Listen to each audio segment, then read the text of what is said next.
Hola, muchas gracias. Agradezco mucho al colectivo la invitación. Me siento muy honrado de estar aquí. Muy sorprendido, es un auditorio muy grande, entonces me siento un poco cohibido.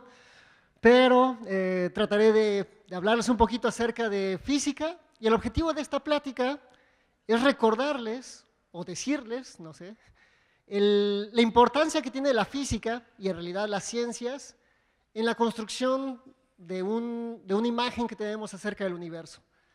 Y esta imagen del universo tiene que ser lo más precisa posible y también trataré de decirles por qué tiene que ser tan precisa, por qué ustedes tienen que pagar sus impuestos y apoyarnos a nosotros para hacer esta investigación, qué finalidad tiene esto, si es que no lo va a ver reflejado en una aplicación de un iPhone o un...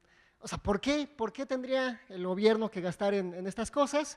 Y entonces el objetivo es pues, tratar de decirles, necesitamos esto simplemente porque... Entonces, si quieren pasar a la siguiente, para que cuando terminen ustedes esta plática, cuando digan es un gran físico, no se imaginen aquello, sino se imaginen eso otro. Entonces, la que sigue. Entonces, vamos a empezar con qué es lo que hace un físico, cuál es la labor de lo que hace un físico. Y lo que él trata de hacer es precisamente proponer modelos de la realidad. Y entonces ese es nuestro trabajo, es decir, tratar de describir la realidad lo mejor posible. Y entonces nuestro sueño, así digamos, como cuando uno ya dice, este es el logro de mi vida, es tener un paradigma. Y entonces un paradigma, en términos de este filósofo de la ciencia, Thomas Kuhn, un paradigma esencialmente es una realización científica, la cual dura durante un cierto tiempo, porque al final lo que hemos aprendido es que nuestros modelos de la realidad van cambiando conforme pasa el tiempo, porque tenemos nueva evidencia que nos hace cambiar de ese paradigma, de tal manera que ese paradigma, y es aquí lo importante, proporciona modelos de problemas, pero sobre todo soluciones a una comunidad científica. Y entonces, la idea de tener esos modelos no es nada más como simplemente, yo sé que el origen del universo es el Big Bang, sino decir, yo tengo este modelo de realidad, sé cómo funcionan las cosas, y entonces puedo proponer cosas que cambien mi realidad. Entonces, la siguiente, por favor. Entonces, como les decía, ¿para qué quieren tener esos modelos de la realidad? Pues es para, si por alguna razón nosotros hemos pasado de esto a esto, es en gran medida a que hemos tenido un modelo de la realidad. Nosotros somos organismos que somos muy débiles, es decir, si a mí me dejan en el bosque, no sobrevivo ni 3 horas. No corro rápido, no soy fuerte, no veo bien, no huelo bien, no escucho bien, no hablo fuerte. Y entonces uno diría, ¿cómo es posible entonces que el ser humano, a pesar de todas esas limitaciones físicas, se haya convertido en la especie dominante del planeta? No sé si para bien o para mal, pero es la especie dominante del planeta. Y la razón es porque tiene en su cabeza 1,3 kg de una materia que está ahí, para lo que sirve ese órgano es esencialmente generar esos modelos de la realidad en los cuales, a partir de eso, ustedes puedan modificarla. La siguiente, por favor. Entonces, el problema es que ustedes dicen, pues muy bien, voy a entender la realidad, voy a asomarme cómo tratar de explicarla, y entonces se enfrentan a que hay una diversidad enorme de fenómenos. Entonces dicen, yo quiero entender esto, también quiero entender esto, quiero entender todo, y entonces los primeros hombres de aquella época veían la realidad y decían, esto no tiene ni pies ni cabeza. La que sigue, en nuestro caso nosotros vemos esto y tampoco lo entendemos, decimos, ¿cómo es posible esto? La que sigue, por favor. Pero, si hay algo que debemos de recordar es, efectivamente ahora pareciera que las personas que se dedican a hacer ciencia, teorías científicas, cosas por el estilo, las consideran como algo extraordinario, pero este tipo, que en realidad parece ser que fue algo extraordinario, él tenía esta frase que decía que lo que es la ciencia no es más que el refinamiento del pensamiento cotidiano. Es decir, aquellas cosas que ustedes piensan todos los días, cuando ustedes lo refinan, cuando lo escriben en un lenguaje adecuado, cuando ustedes escriben la manera más precisa, entonces están hablando de ciencia. Pero aquellas cosas que son ciencia que no corresponden a cosas del pensamiento cotidiano, pues entonces lo más probable es que sean como divertimentos filosóficos. La que sigue, por favor. Y entonces lo que tenemos que hacer, como les decía, no hemos cambiado mucho. De hecho, si ustedes se comparan con sus antepasados de hace unos 500 años, y les dijeran, contempla la naturaleza y trata de dar un modelo de la realidad, pues entonces se encontrarían como algo como esto y dirían, ah, pues esta es la realidad y voy a tratarla de explicar. No hemos cambiado mucho, la que sigue por favor. Seguimos haciendo exactamente lo mismo, nos asomamos y vemos y decimos, ah, sí, pues ahora voy a tratar de entender estas cosas. Y entonces la pregunta es, ¿cómo podemos hacer ese modelo de realidad? La que sigue, por favor. Y entonces hay una recetita, digamos, que podemos hacer para tratar de construir estos modelos de realidad.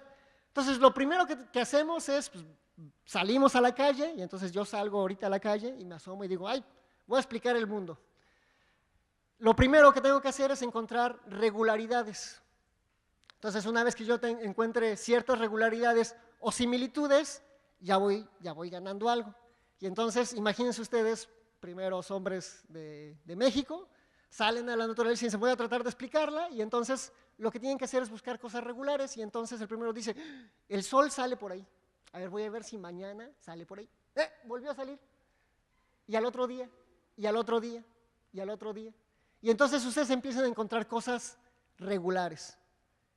Lo mismo, si ustedes salen a la calle en ese momento, el niño de 2 años, su sobrino, su hijo, se asoma a la calle y dice, oh, viene un coche, ahí viene otro, ahí viene otro. Y empieza a encontrar regularidad.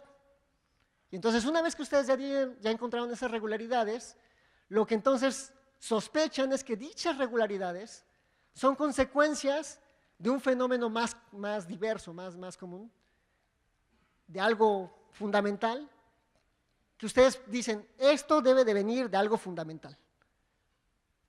Y entonces, una vez que dicen, bueno, debe haber un principio que me explique por qué el sol siempre sale por ahí. O debe de haber un principio, pues, de por qué a las 8 de la mañana siempre mi vecino deja la puerta abierta.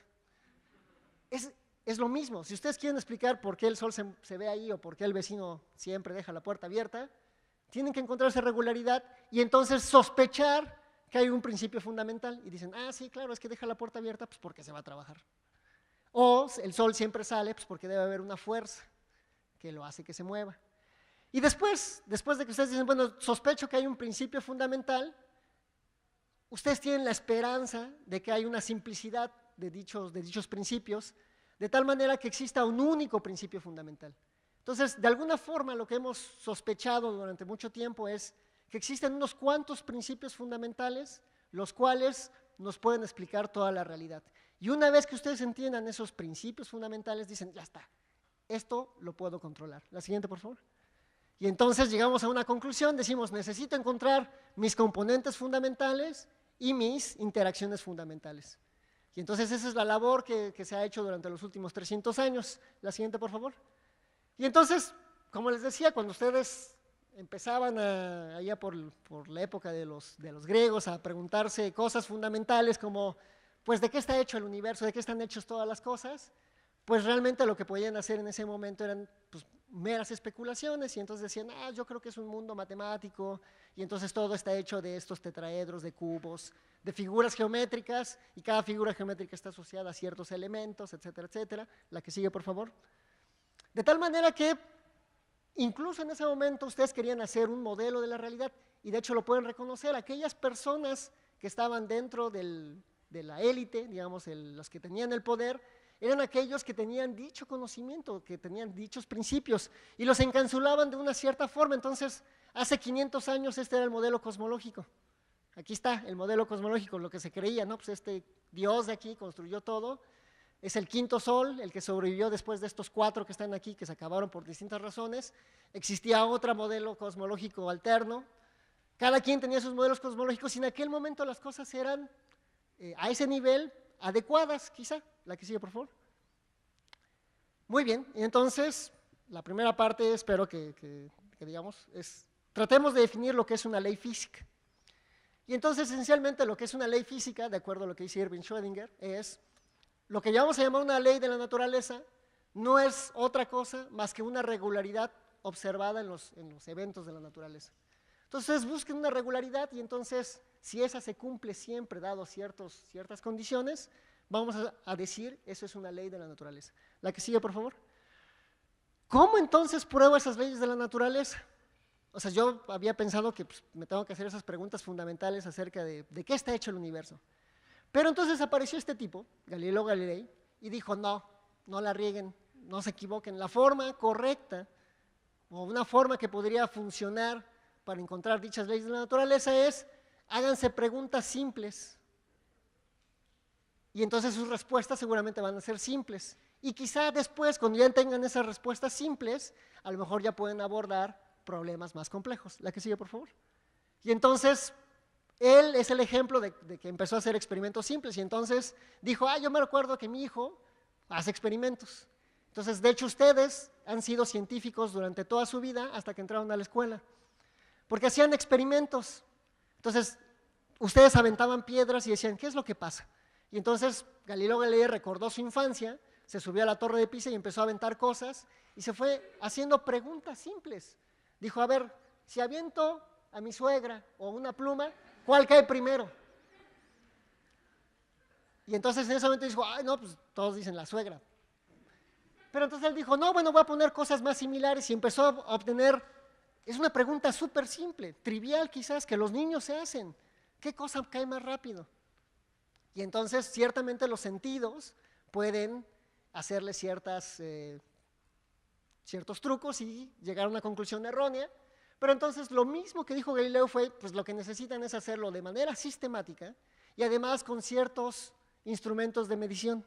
Entonces ustedes se hacen preguntas simples, tratan de responderlas de la manera simple y lo tratan de hacer de la manera más precisa. La que sigue, por favor.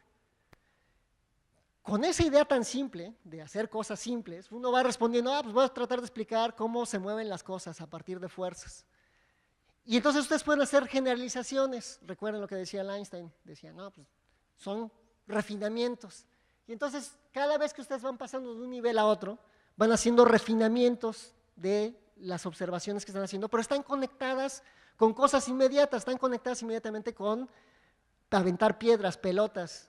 O sea, en algún momento de aquí, ustedes pueden llegar a los experimentos que pueden realizar de manera cotidiana. Lo mismo, si empiezan a pensar en cosas que avientan, pueden llegar a una cosa más general, al cual llamamos modelo estándar de las partículas elementales, pero estas cosas de aquí, que al final toma cierto tiempo aprenderlas, porque lo que tienen que aprender es un lenguaje, una forma precisa de decir las cosas, se tienen que conectar en algún momento con cosas cotidianas. Y entonces, ciertamente, pues ustedes se pueden quedar a distintos niveles, pero siempre lo van a poder conectar con algo que tenga que ver con la realidad. Y entonces, las escuelas, las primarias, las universidades, tienen que gastar cierta cantidad de tiempo, esfuerzo, profesores y demás, en que ustedes tengan estos elementos, porque lo que ustedes quieren es tener una construcción del mundo que se pueda conectar inmediatamente con algo cotidiano. La que sigue, por favor. La buena nueva es que durante unos 300 años la gente ha hecho este esfuerzo de tratar de encontrar los componentes fundamentales, porque recuerden que dijimos que queríamos encontrar un principio fundamental. Y entonces, esta es la respuesta que tenemos ahorita, el 26 de agosto del 2016. Tenemos un esquema en el cual, ante la pregunta de qué estamos hechos, entonces de lo que está hecho él, todos ustedes, todos, ninguno se salva, están hechos de cosas que están aquí, que les llamamos, esta sección de aquí les llamamos quarks, esta sección de aquí les llamamos leptones. Quarks es el nombre más chistoso que se le ocurrió a Murray Gell-Mann, es un nombre simplemente, son 6 tipos de partículas diferentes, nuestra imaginación es muy alta, entonces uno llama arriba, abajo, encanto, extraño, encima y debajo. Y acá tienen 3 leptones cargados, este sí lo conocen cuando son niños y metieron el dedo en el contacto, son electrones lo que están fluyendo por ahí, es una partícula fundamental. Existen hermanos del electrón, que son otros 2, el muon y el tau, que son muy parecidos, y unos tipos que prácticamente no interactúan con nada, pero que lo están atravesando en este momento, algo así como 9,000 millones de ellos por centímetro cuadrado. Todo lo que está hecho en la naturaleza, que podemos ver ahora, está hecho de estas partículas que están aquí. Y estas partículas de aquí se comunican a través de estas otras partículas de aquí, que transmiten las interacciones fundamentales. Y entonces, ante las preguntas generales que ustedes se pueden hacer filosóficas, de que tú eres igual que yo, somos hermanos, pues sí, están hechos de la misma materia, las leyes físicas que los rigen son las mismas, el 99.99% de su DNA que está hecho de átomos, que están hechos de este tipo de partículas, son las mismas. Y esta respuesta surgió de aventar piedras, de tratar de entender cómo es que caen las piedras. La que sigue, por favor. Lo mismo, este es el modelo que describe de qué está hecho el universo. ¿Cómo funciona el universo? Pues se puede dibujar en algo como esto. No sabemos qué pasó en este punto, no hay teoría. Seguimos pensando que existe dicho principio fundamental que se puede aplicar aquí. Pero lo que sí sabemos es que desde este punto de aquí, desde unos 400,000 millones de años para acá, hasta donde está un satélite que ya puede ver todas estas cosas, se tiene un entendimiento grosso modo de cómo funciona. Y esencialmente está dado por una teoría que inventó precisamente este tipo que decía que tenían que ser cosas cotidianas, que se tienen que conectar con cosas cotidianas. La que sigue, por favor. Tenemos una imagen causal, es decir, esa imagen que tenemos de que se formó el universo, tenían partículas, interactúan contra ellas, chocan una con otra, pierde energía, esa energía que pierde hace que quede atrapada en el campo gravitacional, llega otra partícula que porque hay un campo gravitacional más fuerte, se empieza a formar una nube de gas, esa nube de gas después colapsa, forma una estrella, esa estrella después se calienta, forma reacciones nucleares, libera más energía, explota, libera elementos más pesados, esos elementos más pesados lo que van a hacer es formar nuevos objetos, esos nuevos objetos también explotan, se forman objetos más pesados, se empieza a acumular ese gas, se empieza a acretar por fuerzas gravitacionales, se forma una pelotota, esa pelotota empieza a enfriarse, se empieza a enfriar, empiezan a aparecer organismos, bueno, empiezan a aparecer moléculas dentro de este objeto frío, estas moléculas se empiezan a organizar por una de esas interacciones que es electromagnética, y entonces empieza a formarse moléculas que después se replican, se forman moléculas cada vez más complejas, etcétera, etcétera, etcétera. Es una imagen causal del universo. Hay una causa y hay un efecto. Chocaron dos pelotitas y entonces ustedes están aquí por el choque causal de dos partículas que azarosamente se encontraron en el espacio vacío y que después empezaron a ganar fuerza gravitacional. Y entonces, perdón, la anterior.